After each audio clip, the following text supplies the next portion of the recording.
Welcome to the place where paths collide. Crossroad Conversations, let's take the ride. From shadows deep to the light we seek. Stories of strength, the voices speak. What's up, Worcester? This is Jaqueline from Women's Strong Recovery and Wellness Coaching, and this is Crossroad Conversations. This is episode 7, and I'm very excited to be able to interview this person. As you see, as we go on through the month, we're highlighting Men's Mental Health Awareness Month, and I think it's so important that we start to have these different conversations, understand resource and support systems, lack thereof, or what they've used to help them navigate their journey. So today, as we navigate with Vic, we're going to see how his journey really has played out in the resources and what he has to do to overcome. And that's really what we're doing here, is like highlighting stories and journeys that hopefully for you out there, the audience, you can connect with, and that you can really look and see if maybe if it's not you, someone else can use this story to really help them navigate through their own journey. So help me welcoming our guest, Vic. Hi. Hey, how you doing? How are Not you? too bad. Not too bad? Yeah. Okay. Let us know what you do and what that looks like for you. So my name is Victor Cruz. Been born and raised in Worcester my whole life. I own a contracting business, so we specialize in junk removal, concrete work, and snow removal, all around the city. So we stay pretty busy. Okay. And how long have you been doing your business for? This time around, I would say about 8 years. I did it back when I was like 21 years old. I got my contractor's license, and I was doing all like the building and the remodeling, additions, things like that. I wanted to change the pace, and I wanted to get into a lane that I seen people were taking advantage of, and decided to go to junk removal instead. Okay. And you started at 21. What did that look like, being 21 and start in a contracting business? I think that seems, I don't know, for me at 21, I don't know, I Yeah. was not doing much constructive things. So like for me, I had my first daughter when I was like 17. Okay. I got lucky and I got hired into a really good construction company at 18. And I kept learning quick, so I got excited and I was teaching myself more, learning more trades, and just kept pushing to a point where they didn't have the choice but to acknowledge me, but they didn't. So decided to do my own thing. Got my contractor's license, left that company, but I still use what I learned there. You know what I mean? The way I run my company, the structure they had, the discipline they had, the training and stuff. So yeah, that's pretty much how it went. That's how the beginning started. Just kind of pushing for my daughter, Mhm. trying to create something. So what is it at 17, having your daughter? How does that shape the way you start to navigate through and being such a young father and showing up? So for me, like I grew up without a father, so it was important for me to show up for her and change things that I had to change and work hard and try to get ahead in life. Um, I dealt a lot with my kids, like parental alienation, and it started with my first daughter.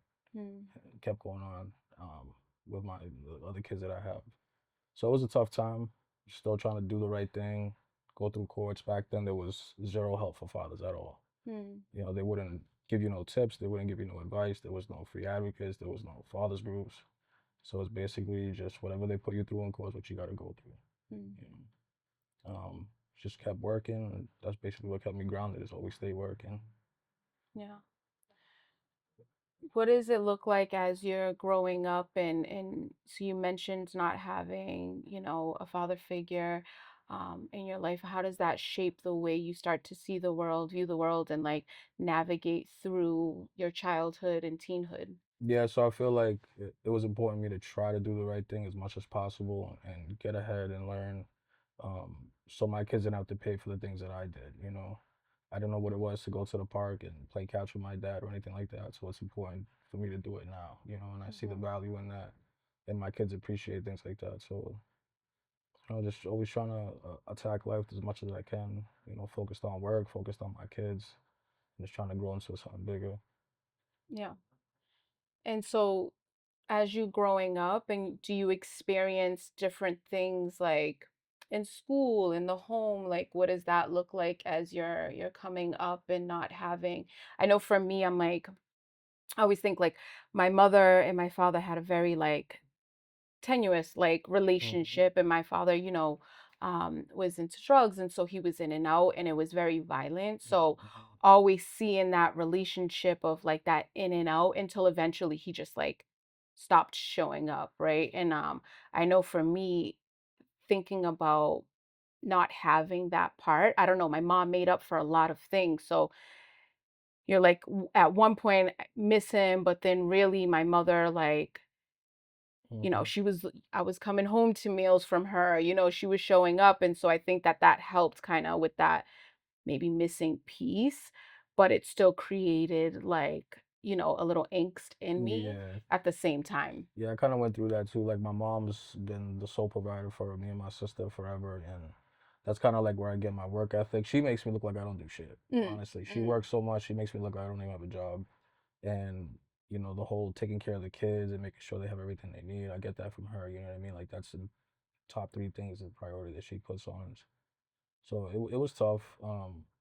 Like I said, you don't have really anybody to talk to. I was always kind of to myself. mm, Um, I have tons of uncles and cousins, but it's like, you don't want to talk personal things with just whoever.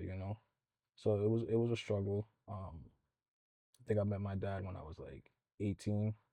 He came out here on vacation or something, ended up getting arrested.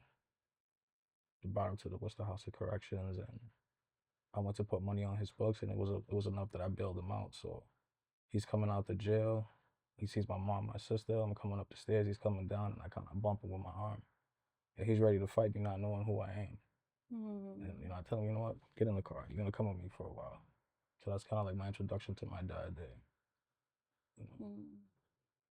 And so are you able to like build? What does that start to look like? Or what did that feeling feel like when like you recognize like he doesn't recognize you in that moment of like, Yeah.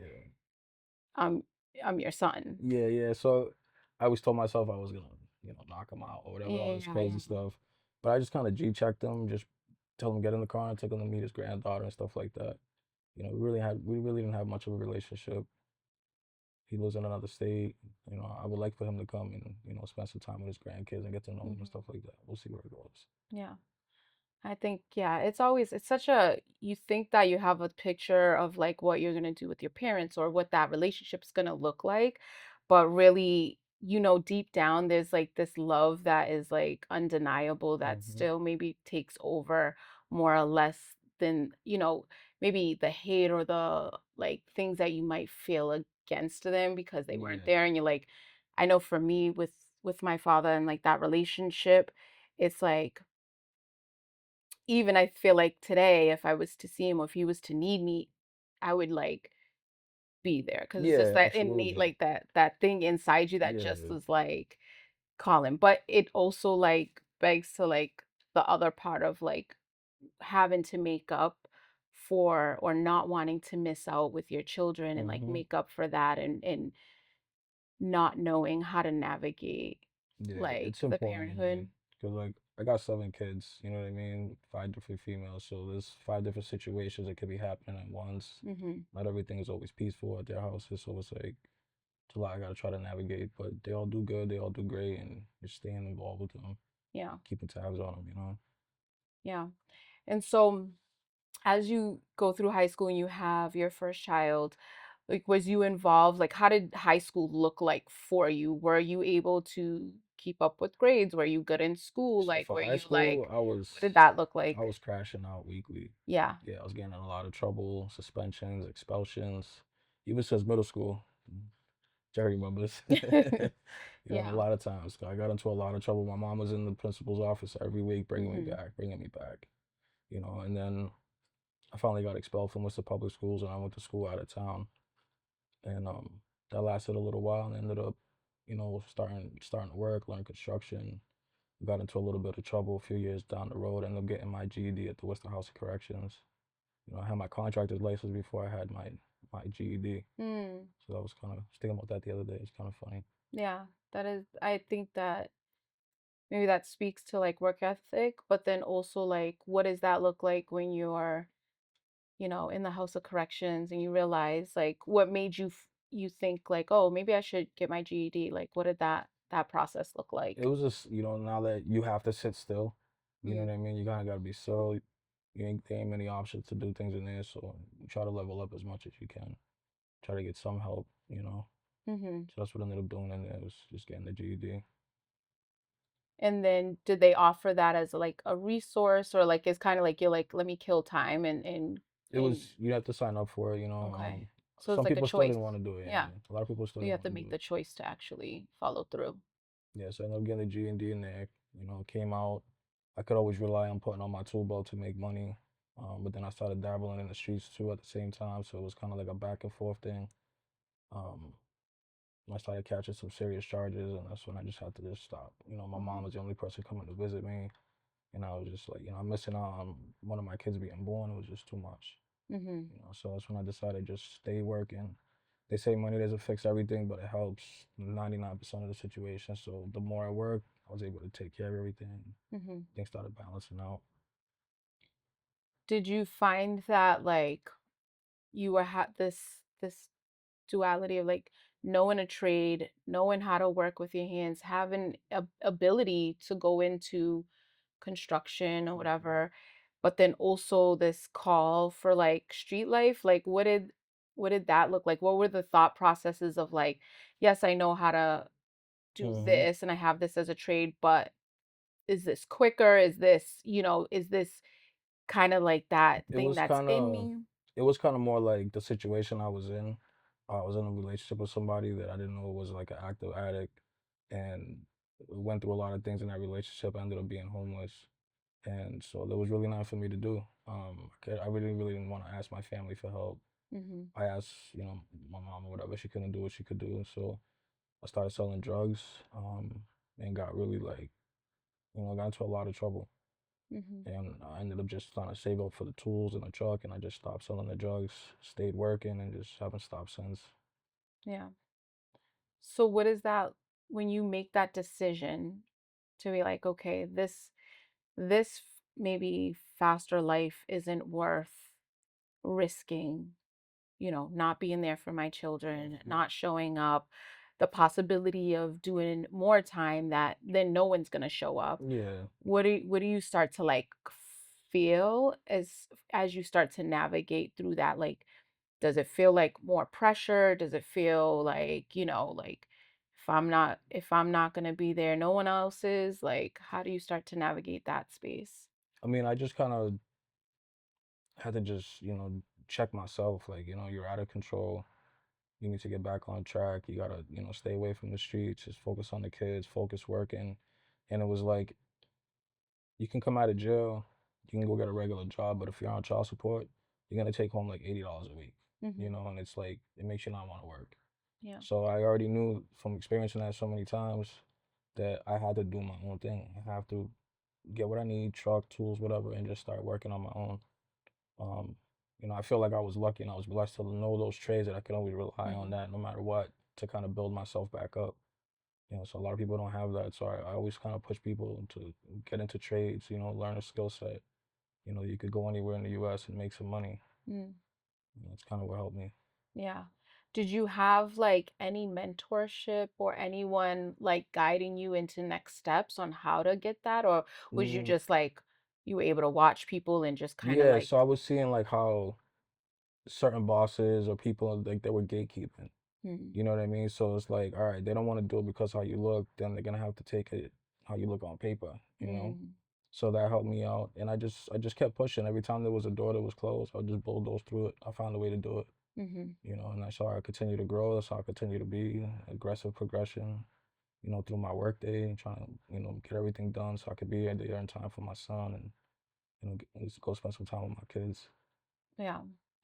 What do you notice like that you're doing different as far as like with fatherhood that wasn't present for you? And like, how do you navigate being able to do something different for yourself and your kids? So I think, it kind of comes natural, on what makes your kids happy, disciplining them correctly and helping them grow and encouraging them, when we're doing things are wrong. And try not to be their best friend because you kind of get lenient as a parent. And they start to get into trouble. Mm. But I would just, just want to see them happy, and I want them to grow and, learn things that they can better their life with. Yeah. And then are you like, I feel like having the, you have the sons and like you're aware of like what your life led you and how, that wrong path or any wrong move can lead you into that. So are you able to have those like conversations with them and like do they know some of it? Because maybe a lot of it happened when before they were born or like right, Yeah, in that time. 'Cause it sounds like you were like, okay, I need to get my shit pretty early on yeah. So I mean, together. I've always been honest with them. I've always try to show them right from wrong, and even when we doing that, you can't control what they decide to do. I Mm-hmm. got a situation with one of my kids right now that he's facing some charges now too. Okay. He's a minor, but we're gonna get through it. We switched up our plan for him to keep him focused because he's got a Okay. hustler mindset. So he's sitting at home just working on that right now, Okay. trying to get through that, Yeah. get him back in school. I think the biggest thing is like, we can definitely give them as much as we, Hmm. especially if we have like those little voids of ourselves, we feel like overcompensating or whatever, but still making those choices of like at some point in life you're gonna have to be responsible and like consequences are gonna, knock at your door and then you're gonna have to be the one to face it, right? Hmm. So I know like my son's 21 and you know luckily and because I'm always like impressed with him because I'm like what I was doing at I met him. 21 He's and he's yeah, a, he's a you great met him, kid. Yeah, right? he's a great And kid. so I'm always impressed of like wow, what I was doing at like 17, 18, 19, even 21, I like joke about the three salsas and he's Hmm. like tipsy and I'm like, okay, like so I think giving him that space to be like, well, you can make those decisions, but then also you have to face those like consequences Hmm. too. But then the fact that you're also still present and available for him to fall back on is like the most important thing, Yeah, right? I definitely, with that situation, like I made him feel the pressure. Yeah. Just, Yeah. setting up the way things played out or the words that were being used or the way that just him not knowing certain things and me knowing how the system works, like Yeah. I was able to put that pressure on him where he was like he almost buckled, you know what I mean? And he Yeah. was like, nah, I get it. Like, Yeah. even though you messed up pretty bad, like you're lucky because it could have been 20 times worse.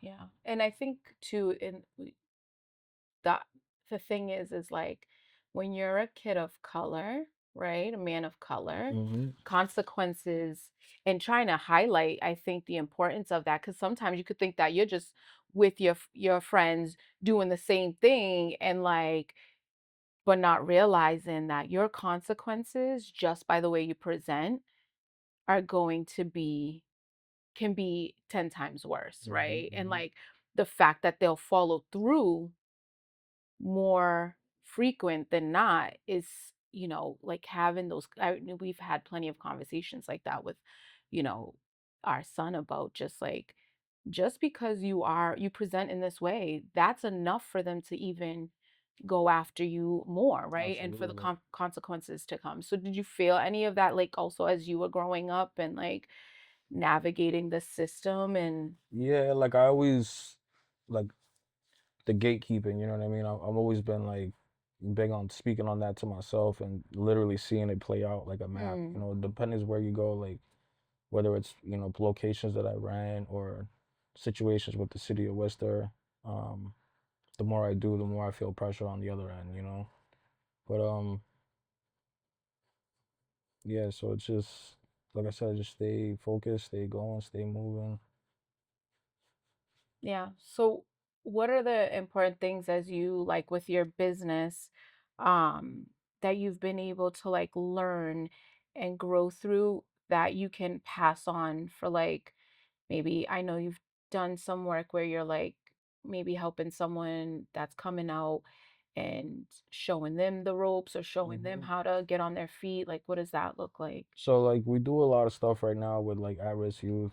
We really don't promote it too much. We're gonna be talking about it soon, but Mm-hmm.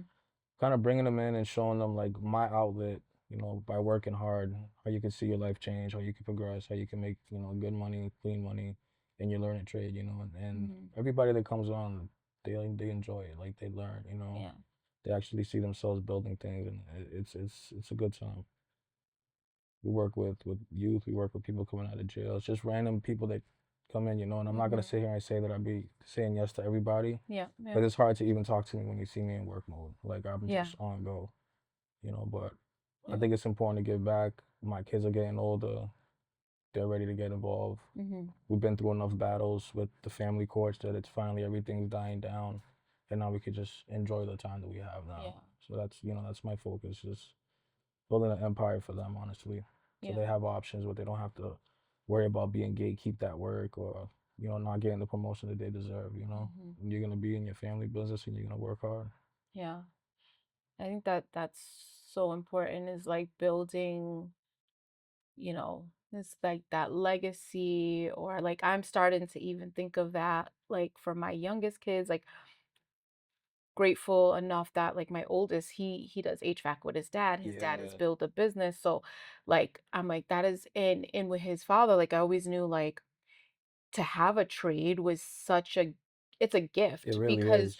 you can't just I mean, yeah, that you go to school for it and you do everything, but there's this thing like we were talking about with the sports, like you kind of just, Yeah. that coordination and that Hmm. understanding of like where things are in. So, I always was telling, we were telling our son, like, your father has built this to pass on, not just to like kind of sit there, but Hmm. like Hmm. so that you could have that. So, like, even with my two youngest, thinking about how is it that I'm going to leave something for them to also like have choice if Hmm. that's Hmm. what they want to do and like kind of roadmap out right what Yeah, it it's looks true. like to build because we I think too like and I don't know like having your mom being a single mother and just trying to Hmm. figure it out it doesn't leave room for them to be able to right teach you like maybe how to navigate the system and Hmm. business and building and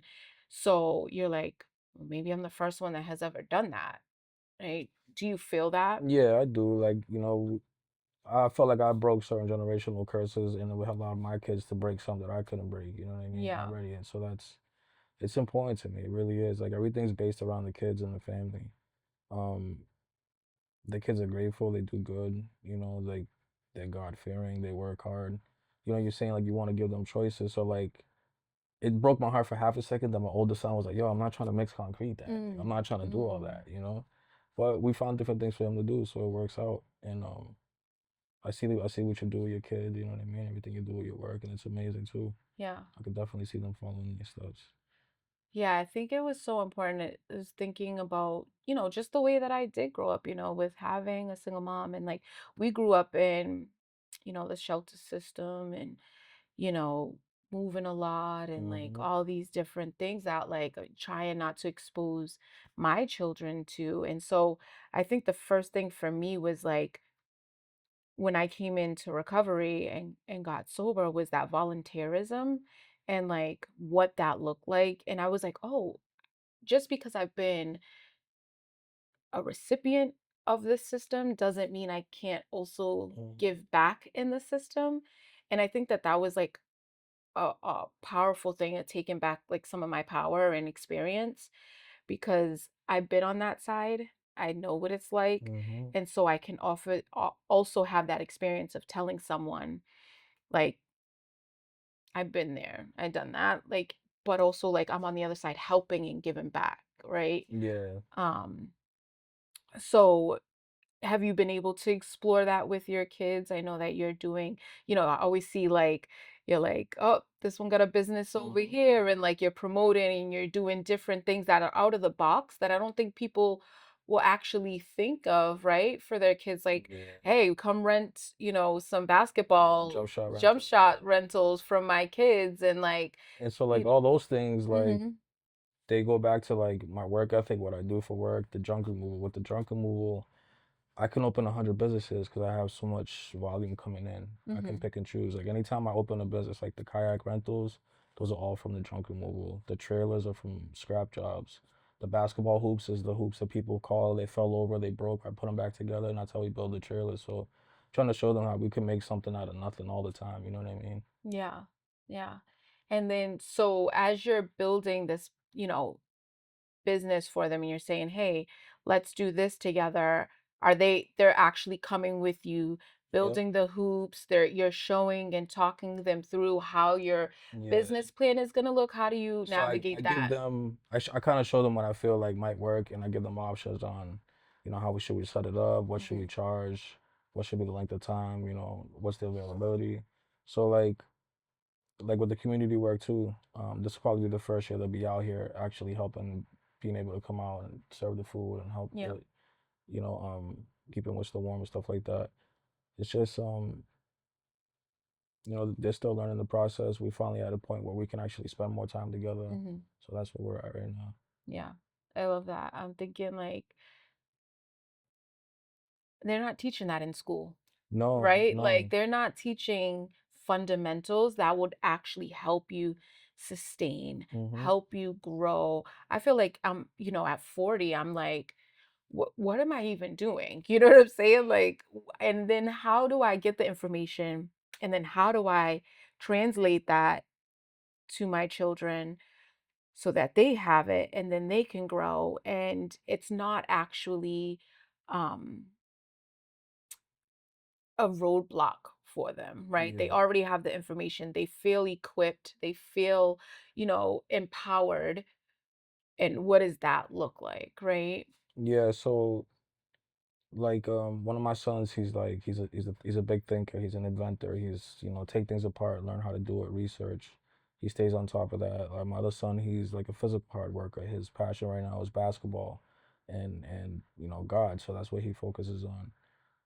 I got another daughter who's artistic, so now she's working like at a makeup store, getting on that side of being an artist. Mm, So they all kind of, I feel like they follow kind of what I did, which follow what my mom did, which is work hard, things that you mm-hmm. enjoy, and just keep pushing. Yeah. That's also like another, I think, important thing is just like honing in on like the things that bring you joy that you can also then Hmm. turn into business or be, for me, Women Strong Recovery was born out of doing what I love. And then someone, right, was like, well, Jackie, you can like, you're worth, like, you Hmm. have Hmm. value. And like, you should be also getting paid. Like, people get paid for the work that you're doing. And I was working hard, like, Yeah. and I loved it. So it never felt like that. But I think also finding my value and my worth in my work has been like pivotal Hmm. in my mindset and stuff. So how did you start to like really value in your work and everything and starting to build that? So like, there was always a demand. When I was doing remodeling, well, in the beginning, it was a little not too tough, but I would go to like the customer's house to introduce myself for like a finished basement estimate, and they're like, "Where's your dad? Where's your grandpa?" Like, no, I'm me. I'm Victor Cruz. Hmm. This is my contractor's license. I'm a licensed contractor. So I just get my feet wet, getting the jobs done, getting it completed. And the phone never really stopped ringing. Once people know that you offer a service and you do quality work and you're responsive, and you're there for them, they keep calling. And so for now, like the drunken movie was just, it's 7 days a week, it's nonstop, 15, 20 pickups a day. Mm, And I don't have a secretary, which I should, but I just learned how to, be fair to the customers. We do enough work where we won't have to charge big money every job. Some companies come in and they charge 300, 400 for a pickup. They get 2 or 3 pickups a day, maybe 2 or 3 pickups a week. We charge 150 and we'll get 20 a day, 7 days a week. So just kind of learn different ways how to move. I feel like, we set the course with a lot of things out here when it comes to that type of work. So yeah, just try to help out when I can, be fair. But still a business, we gotta make money. yeah, for sure. And I think the most important thing is like, even with the quality work, like making sure that you're showing up and like, but I think the biggest thing too is like building from somewhere where you're like is making a difference Like, Mhm. it seems simple, right, as junk removal, but, I mean, I know that, like, I've used you twice, Yeah. and I really needed it, and it was, like, so important, Yeah, your and house is a mission too. it was a Just because it's so far from the parking lot, it but that's okay, yeah, that and it that's was on the list. gross, yeah, but Nah, it wasn't but gross. I think well, yeah, it was, like, moving 6 years of, like, Yeah, stuff, like, throwing away. I was like, "Just come and whole take the whole" liquidate the whole yeah, place. it's like, throw away everything and But and we their mother. got a system to get things done. You know, we work pretty Yes. smooth, pretty quick. That got us jobs. We got contracts with WPI, tons of nonprofits, Yeah. restaurants. I mean, with everybody. Honestly, we just finished up. There was a movie being filmed at the auditorium, and we just had like a 6 week contract with them doing the Mhm. trash. Can't really talk about it, but Yeah. till the movie's done. But we get opportunities like that because we Yeah. work hard. We just cleaned out a whole bunch of WPI dorms. Yep. We just did work for Jim McGovern's mom. Yeah. She's checking on Diesel all the time now. I So love it's that. cool. Yeah. Yeah, you start to build like a village. Hmm. And I can say from experience because I have used your service, I was completely impressed because I was like, it took me probably, I don't even know how many days to put all that shit into the living room. And then you guys just came, I think in like less than an hour, Yeah. cleared that out. But you were very meticulous in the way that you got everything because it was the second floor. So everything down. And then the way you like compartmentalized everything and put it, and then got like, it was very efficient. Thank you. And I was impressed and I was also grateful because yeah, like I was able to afford it where I wouldn't have been able to call a regular junk removal. Yeah. And not to say that you shouldn't be paid what you're worth because you should, but I think that, sometimes people are like, okay, I have this, I don't know what to do and it's stressful when you're It going is. through things and like you're like I just need to like navigate like I was moving from upstairs to downstairs, by myself. So it was like I need to navigate this and like so having that service was key in moving We forward, appreciate that. which is really big, right? Yeah, I think people don't understand. Like, I go to a job. I'm a therapist. I'm a psychiatrist. I'm the doctor. People call me 3, 4 in the morning because they're so severely stressed and have anxiety because the landlord's coming at 7 in the morning. Mm, Section 8 has an inspection and they already know. So I understand those situations. Like we mm-hmm, do situations where it's a hoarder situation. We can only mm-hmm, do a corner of the room at a time. But we have to mm. crawl to the spot. Wow. But we try to work with them. I try to keep the flow moving because, like I said, it's a business. Yeah, Um, but we see a lot of mental health in the junk removal. yeah, A lot of situations where we try to help people. Like we'll offer lower rates and we'll kind of give them new furniture that we repurpose from other yeah, removals. So trying to help them get along and yeah. give them encouragement and trying to help them out. Yeah, and so on that topic, like I know that you have been doing, which is I think is, vital work and hence why we're here having these conversations, right? Because we're talking about mental health, we're talking about fatherhood and what that looks like, but you've managed to on your own utilize, right, your work to create programming for single dads Mm. and for them to get things that they need. So talk a little bit about that, like what your thought process was, how you've gone about it, and the impact that that's had in the community. So like I kind of just I hear God's voice in my head and I just keep it moving. So like we do the junk removal. We find things that I feel I know somebody can use and repurpose. So we kind of put them away. We put them aside. We have a thrift store, but we really don't sell nothing. We give everything away, honestly. And it was important to me to try to help people that when I was in their shoes, there was no help. There was no help, no encouragement for single dads trying to help. See their kids or your baby mom telling you like, oh, you over here not even a gift. I was lucky enough last year to have, toys for the kids for Christmas so you can, at least show up with a gift for Mhm. your kid. So it was just being in those positions where I had to eat that. My baby mom talking shit because I didn't have it at that time, you know what I mean? Mm. So I always said when I was in a position that I could do it, I'm gonna do it. And the community helps me out and I'm able to disperse it and help other people out. So I just, to me, I follow God's plan when it comes to that. Being able to have things that I know somebody needs. I'm able to give it to them for a couple bucks or whatever. So yeah, that's important to me to help them out. Yeah. So talk me through like one of your events that you had, because I know I brought, I think, like donuts and coffee. But what did you see as far as, the response from, So we dads had coming and everything? So a few of them were really nervous and they were scared because, most places you gotta show your kid's birth certificate. Some dads don't even know their kid's birthday, you know what I mean? They're so Mm, lost, with the stress and anxiety of, not being able to be a father that mm, everything goes crumbling down. But it was nice to see that there was people like actually in line already. There was, moms bringing their older dads down, and they were nervous. There was, people that didn't have paperwork. They were like nervous to come down. There's no paperwork needed. yeah. What are the age of the kids? Was able to help them out. Um, we still get so many toys that like recently was able to get some to a few daycares, like donate Hmm. new packs of toys and stuff like that. So I don't know. I just feel like I'm in the right position for the junk removal because of what comes into my hands. I'm able to control where it goes to help a lot of different Hmm. people. Yeah. Yeah. And I think that it's utilizing, right, your platform, utilizing your experience Hmm. and being able to give back in this way that is unique to you and your situation, right?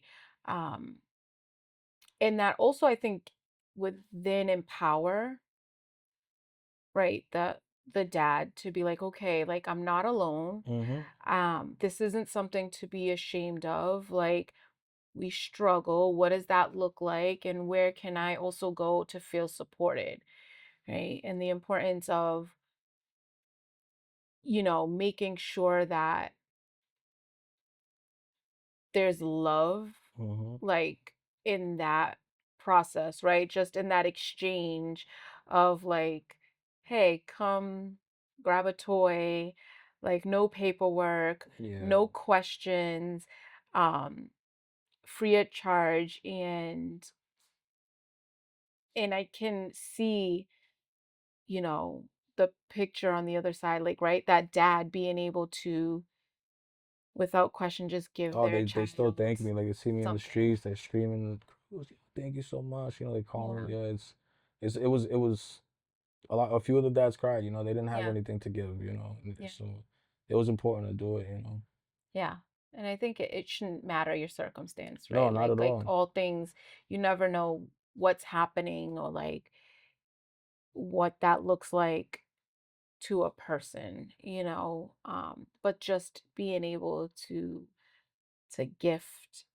give someone that ability to show up for their kid and to not have shame. Because Yeah, I feel like there's probably a many a times that my dad didn't show up because he wasn't in a position or didn't yeah, feel like he was in a position, even though a child is like, I just want you. yeah. Like, And I don't then want anything else, sometimes, a lot of times, like the moms. I love single moms. I love what they do. Is the strongest being in the world. Yeah. But some of them use the system really bad, and they cripple a lot of good fathers. So that's why I'm kind of Yeah. trying to help the dads. Help them fill out the paperwork. Like you do have rights, regardless of what you think. I'm a felon, and I got full custody of my son. Mm-hmm. So there is ways to get things done. Yeah. You know, and it's important for me because the kids are vulnerable. Yeah. There's only one parent and she's alienating the kid. It's a huge stress. I Yeah. got my kids are getting older now, and now that they're able to understand what's going on, they're starting to really see what happened. Yeah. You Yeah. know. Yeah. And I think that's there's a lot of equations, right? So there's Hmm. like so much shit happening in that. And the best way you can go about it is, right, it's just like you'll see the full picture eventually. You just don't know when they'll be able to see that, Yeah, or if. um and so that really is like, I know for me, we say with my older son, like we always use that example because that's been like the most, out there for me. And with his dad, we went through all of that. We spent damn near 10 years before I got sober, in and out, and like just the drama, and it's so depleting. hmm, But I think that for me, I'm like, when you're in that space and that's all you can't make other decisions to do better by your child, right? And so it took me as a mother coming in, getting sober, to really let go and work on myself as a mother, and really realize, like, for his dad and his stepmother, which I was so grateful, like, my son didn't have to go into the system because of my choices and the way that I was living. But I really, and that was the hardest thing to date, was to have to be like, okay, I love you enough to let you go, Mm-hmm. and let you go with your dad and stepmom, and let them raise you so that I could get well enough to even just be present No, that's amazing. physically, No, that's right? amazing. But I think that that goes to say that there's so much we don't know that we can do until we're in that position of being able to have someone show me, like, Mm-hmm. oh, well, how do I fill out this paperwork? What are my rights? What does that look like? Right. So how are you showing up for the dads? I know you mentioned a little bit, like, just being able to show, like, someone how to do paperwork or to, like, do their rights. Like, what else does that look like for you as you start to navigate your journey a little bit more? Yeah, so like right now we're working on, I'm not sure if it's gonna be a nonprofit or what it is, but Mhm. just something to help the dads and the at-risk youth. I'm gonna call it Sticks and Stones, and it's just gonna be construction based, real life based. I've had friends that I've been talking about this for years, but I have friends that are Mhm. barbers and chefs and electricians that they all gonna do kind of like a little class, Yeah, love that. We're gonna teach them trades, but we're gonna spit real life shit too, you Yeah. know what I mean? Yeah. Um, I think it's gonna be great. They're gonna learn. There's a few hardware stores that are gonna help us out too, so I That's think it's gonna beautiful. be good. Yeah, he's working on the curriculum right now. Mhm. I love that. Yeah, there's so much, as we're getting into these stories and interviewing, and I think just really we've been so grateful to have people be vulnerable with their story and show just different ways to show up in the way and the capacity that they can. And I think the theme is just utilizing your story, Hmm. right? Your talent, your skill, um, to then show others that it's possible, right?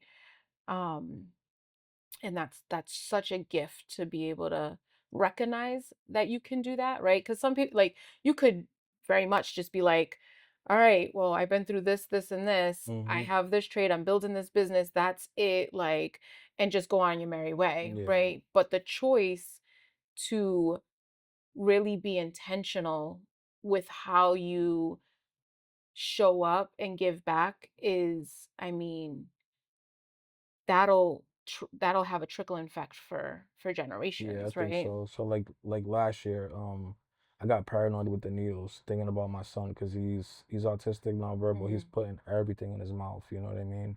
And I want him to enjoy the parks where I grew up. Like the nostalgia of it. So it was just kind of like seeing the dangers and seeing everything going on. Um, we had to do something, and we got a lot of followers. 20,000 views, 10,000 views, different interviews.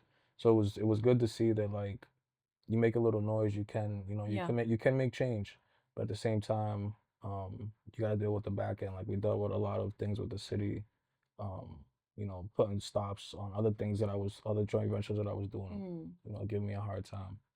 But I feel like you just work hard. I was lucky and I was blessed that at some point, I was probably sitting in a jail cell. I learned how to turn like the aggression, the sadness, the depression just Mhm. into just hard work. Yeah. I felt like that was the only solution, is to work hard, make the money, fix whatever you gotta fix, make the money, help whoever you gotta help, you Yeah. know. So I feel like I was lucky to figure that out. Yeah.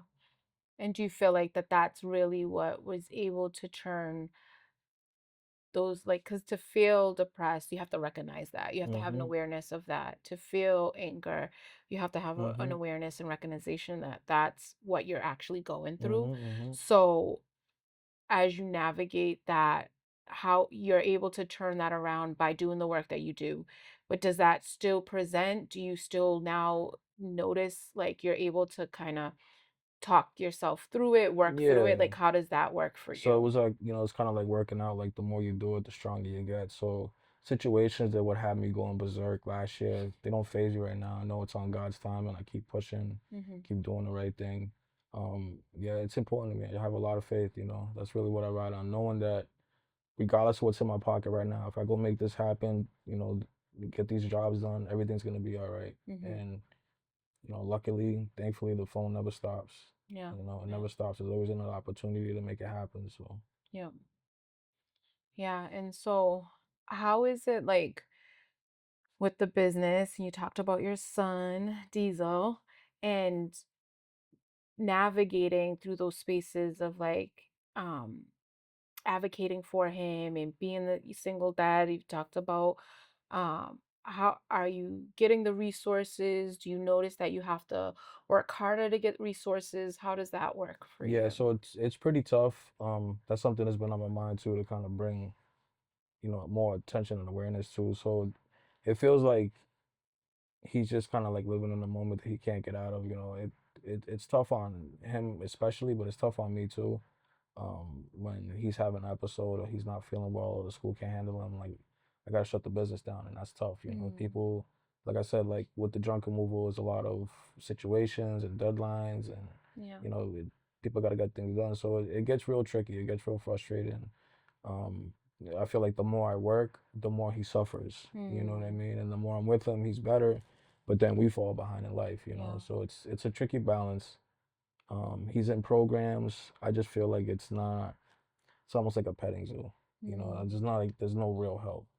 And okay. then at the same time, trusting anybody in that type of field, especially with a kid that's nonverbal, is spooky. Yeah. The world is kind of nuts right now. Yeah, for sure. Yeah, it's tough. I know he's got it worse than all of us, but it's tough.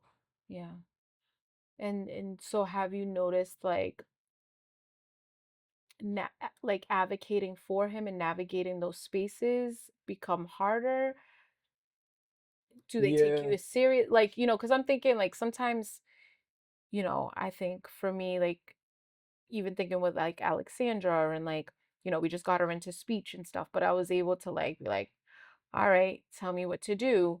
And I'm like, boom, boom, boom, I get it done, right? But then I'm also like, okay, well, if we don't do it this way, if you guys can't do it, then let me know so I can go do it and yeah, like navigate in that system. But if you don't know the system or if it's people aren't take I don't know if they not take you serious as a because I feel like when you yeah. have that single dad, like, So I feel is like there that support? Do you feel supported?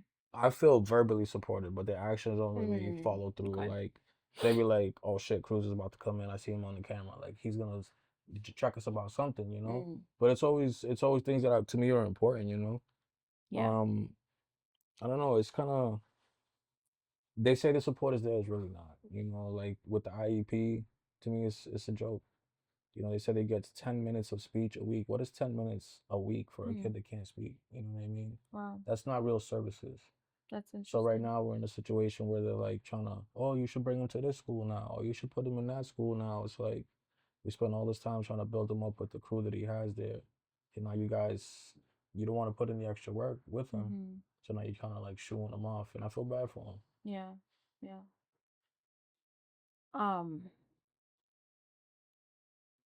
so what have you noticed like that works best for like you and navigating maybe the systems?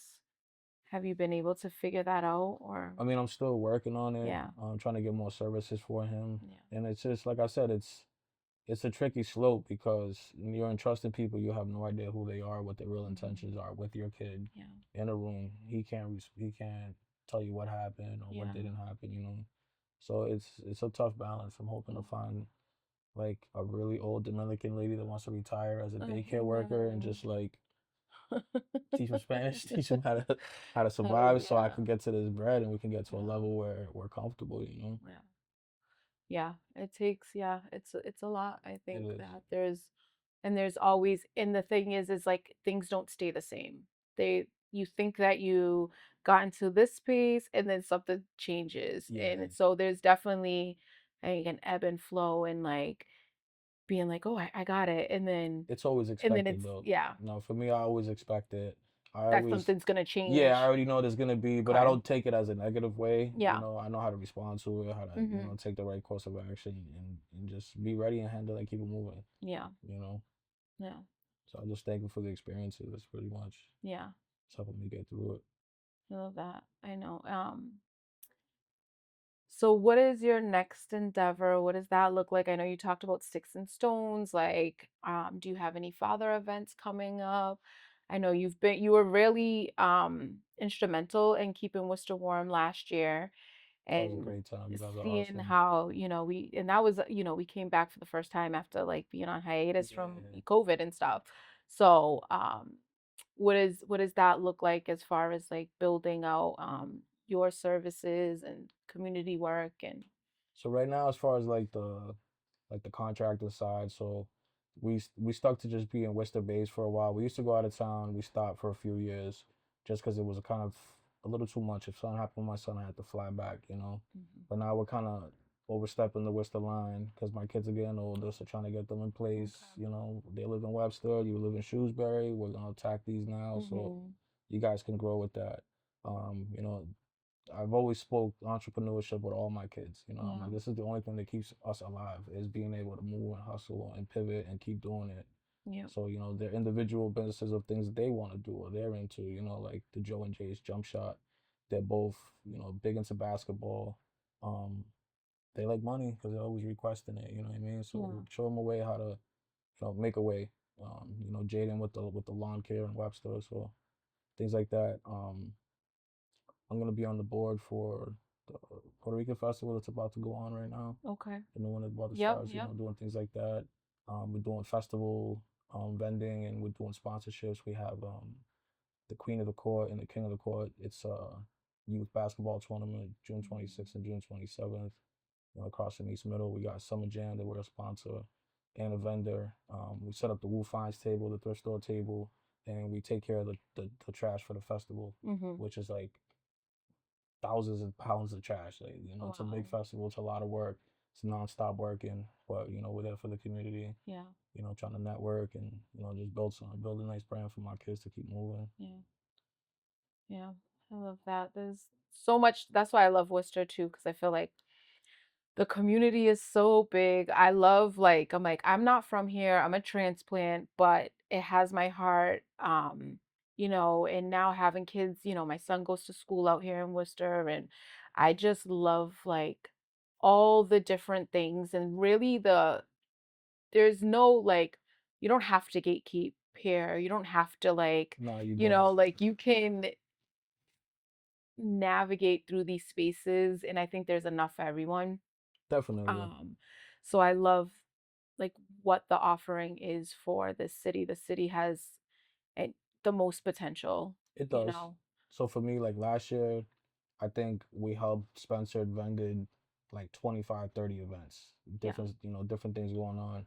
But I did it, to help out as much as possible. I learned a lot about people that I won't work with again. Mm-hmm. They didn't have the right intentions. You come, let's do this because it's from the bottom of your heart. Yeah. You know what I mean? If you can't do that, I really don't want to work with you. So this year I've been picky, kind of been just doing things Mm-hmm. in the cut, just setting things up. Like I said, like the sticks and stones. I think that's gonna be good for the kids, good for the men trying to get back Yeah. into the workforce. Yeah.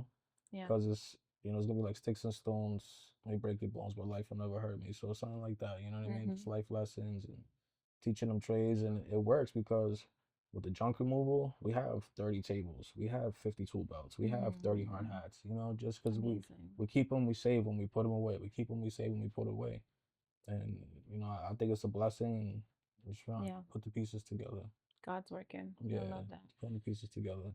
So let us know as we wrap up, what is the one advice you would give to another man that has experienced or maybe even have been is right currently now going through what you've experienced? What is that piece of advice that you would give them or suggestion, right, that you would give them to keep going and to look, look for the light. Yeah, so like one of the hardest things to do, but the most important is get like your emotions in check. Mm, Um, when things would happen, I would react and I would crash out, end up in jail. You know what I mean? So mhm. you got to get your emotions in check. you got to stay focused on what you really want to get done. You got to try your best to turn off the noise, the things that people are poking and prodding at you, talking about you, making fun of you, whatever. You got to focus, lock in, but have a clear plan, something that will work. You just can't just give up. Can't turn to a bottle, can't turn to a needle, can't turn to a pipe. You just got to keep pushing, got to keep fighting. Yeah. And maybe get a trade. Yeah, I would say get a trade. Get a trade. I say I might go for one now. You definitely should. No, come help us. Like we'll learn. Yeah.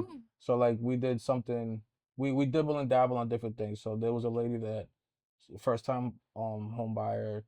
She got tired of getting ripped off, so we did like a little internship with her coming in, and we worked on her house, and we showed her how to fix things and fix the lattice and frame the wall and stuff like that. And she was loving it, and it was a good experience. And so we want to do more things like that. Yeah, my brain just went. Yeah. So yeah, we'll talk. We'll talk Trust me. because I think it's so important. Yeah. But I also think, as you think about mental health, you think about substance use disorder, you think about these things, and to have that tangible thing that you can hold on to and be able to say, I can do that, is so Oh, it's important. huge, man. It's huge. Yeah, it's empowering, right? You're Yeah, like it getting is. your power back. And so that's big. So I'm excited for all your endeavors Thank and you for so us to much. watch and support, like support. I think that's the biggest thing. Like, You've been one of our you biggest know, supporters, as I mentioned. just, Seriously. yeah, thanks. So yeah, so we'll keep supporting each other. And Absolutely. Jerry, and what's up, Worcester? Absolutely. So let us know where we can find you on the socials. On social media is Cruz Contracting on Facebook, on Instagram. If you want to listen and laugh and talk shit, Victor Cruz on Facebook. If you got some drug removal requests, 774-204-5361. Just text the number. Please don't call. I do not answer the phone, but I will answer your text. Okay, that's good information. Yeah. So this is Crossroad Conversations, episode 7, I think we said. And I'm very excited. I hope that you guys are able to get something out of this, and this is really like, I think, trash to treasure, if I can say, right? Junk to treasure. Story of hope and redemption, and how to navigate the systems and really just not be a victim of like your story. And so I hope that you have gotten that from this. I know that I've learned a lot. Of course, for us, you can find us on all social media platforms. Share, like, subscribe, and it's nonprofit. What's Up Worcester is a nonprofit, so we are accepting sponsorships and donations to keep these conversations going. So thank you. Bye. Fire.